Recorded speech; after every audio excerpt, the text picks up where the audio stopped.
Assalamualaikum warahmatullahi wabarakatuh. Saudara-saudara sekalian, seperti yang sudah saya janjikan ya, saya tidak akan memberi tugas untuk liburan saudara-saudara. Jadi selamat berlibur ya. Tapi ya untuk apa? Mengingatkan juga di sela-sela kejenuhan mungkin juga lebur kan jenuh juga ya. Saudara tengok Edlin nanti ya, saya isi beberapa menit lah ya. Untuk memberikan poin-poin pemantik diskusi kita yang nanti bisa kita lanjutkan di kelas ya. Baik, saudara-saudara, hari ini kita masuk ke sesi yang ketiga ya kalau secara rencana pembelajaran semester. Hanya karena persoalan liburan, jadi ya nggak apa-apa kita sekedar ini saja apa berikan hal-hal yang agar saudara nanti pada saat ketemu saya pas di kelas nggak nol ya. Tidak mulai dari pertemuan satu lagi. Jadi saudara-saudara juga ada proses pengendapan ya, sehingga pemaknaan itu juga berjalan sambil mungkin saudara lewat di masyarakat adat. Ingat, oh iya ini materi didiskusikan minggu lalu bahwa antropologi hukum adalah mempelajari sebagian dari kebudayaan. Dengan ini nanti belum di kaki Gunung Kelut ini. Internetnya putus nyambung ya. Oke. Mohon maaf, internetnya putus nyambung. Saya lakukan sebisanya ya. Jadi dengan belajar sosiologi hukum, dengan belajar antropologi hukum, ya, nanti kita akan semakin menyadari bahwa hukum itu bukan hanya pasal-pasal yang ada di dalam undang-undang ya. Nah nanti kita ciri khasnya apa? Yang pertama, bagaimana nanti kita melihat misalkan di masyarakat adat Baduy, Gunung Tengger, Minangkabau ya, bahwa hukum itu sebagai fenomena budaya ya.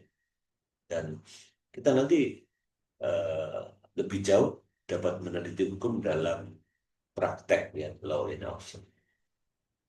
Terus bagaimana kita melihat pluralisme hukum.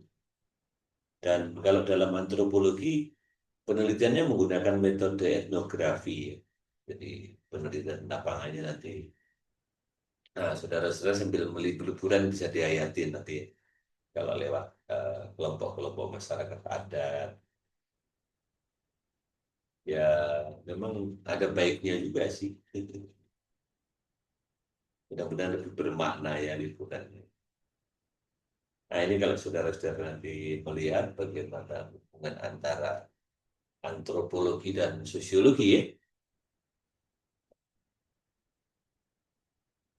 Kalau dari sisi objek kajiannya, eh, antropologi itu melihat hukum sebagai sistem makna ya, dan praktek budaya. Law as cultural system.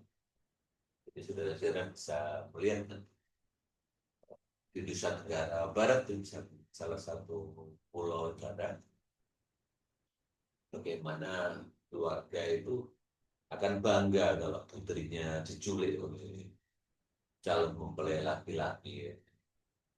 Berarti begitu berharganya. Nah itu kan pemaknaannya. Bagaimana di antropologi nanti saudara bisa melihat sebagai satu objek kajian.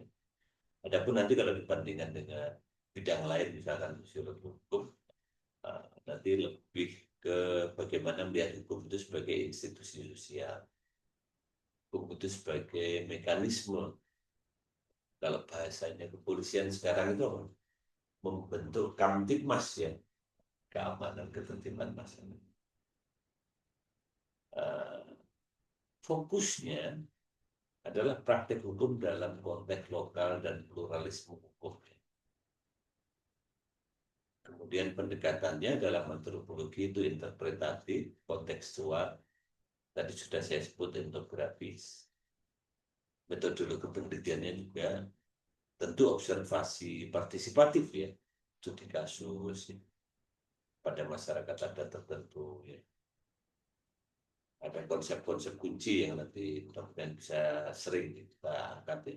Living pluralisme hukum, legitimasi kultural, dan skala analisisnya tentu berbeda ya. Kalau sosiologi hukum itu makro, struktural. Kalau kita melihat masyarakat adat itu mikro ya, kontekstual.